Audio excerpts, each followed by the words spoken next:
ఆంధ్రప్రదేశ్ రాష్ట్ర ప్రభుత్వ ఉద్యోగులకు 12వ పీఆర్సీ మరియు 35% మధ్యంతర భృతికి సంబంధించి ఉద్యోగులకు శుభవార్త వచ్చేనా. సో ఈ వీడియోలో వీటి గురించి పూర్తి వివరాలు అయితే తెలుసుకుందామండి. ముందుగా వీడియోని సపోర్ట్ చేసే వారందరూ కూడా వీడియోను లైక్ చేసి మీ తోటి ఉద్యోగ మిత్రులకు వీడియోని అయితే షేర్ చేయండి. ఛానల్ని ఫస్ట్ టైం కనుక విజిట్ చేసినట్లయితే తప్పనిసరిగా సబ్స్క్రైబ్ చేసుకుని పక్కన ఉండే బెల్ సింబల్ని యాక్టివేట్ చేసుకోండి.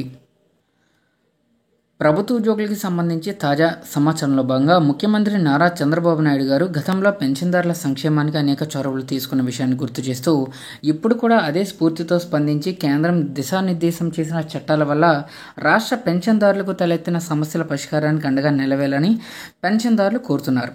అయితే ఆంధ్రప్రదేశ్ ముఖ్యమంత్రికి చేసిన విజ్ఞప్తి లేఖలో పెన్షనర్లకు 12వ పీఆర్సీ అమలు, 35%తో మధ్యంతర భృతి, తగ్గించిన అదనపు క్వాంటమ్ పెన్షన్ పునరుద్ధరణ, కమ్యూటేషన్ కాల పరిమితి 15 నుంచి 11 సంవత్సరాలకు తగ్గించడం వంటివి కూడా ఉన్నాయండి. సో అలాగే ప్రభుత్వ ఉత్తర్వులు 315లో భాగంగా మార్పులు చేసి కుటుంబ పెన్షన్ అమల్లో న్యాయం చేయడం, యూజీసీ స్కేల్స్లో సేవ చేసిన వారికి హక్కులు అమలు చేయడం, 10వ పీఆర్సీ నిర్ణయించిన మేరకు అంత్యక్రియ ఖర్చులు కొనసాగించడం, లీవ్ అండ్ క్యాష్మెంట్ బిల్లులు వెంటనే చెల్లించడం, వేతన సవరణ బకాయిలు, కరువు ఉపశమనం బకాయిలు విడుదల చేయడం, మెడికల్ రీఎంబర్స్మెంట్ బిల్లులు పూర్తిగా చెల్లించడం వంటివి కూడా ఉన్నాయి.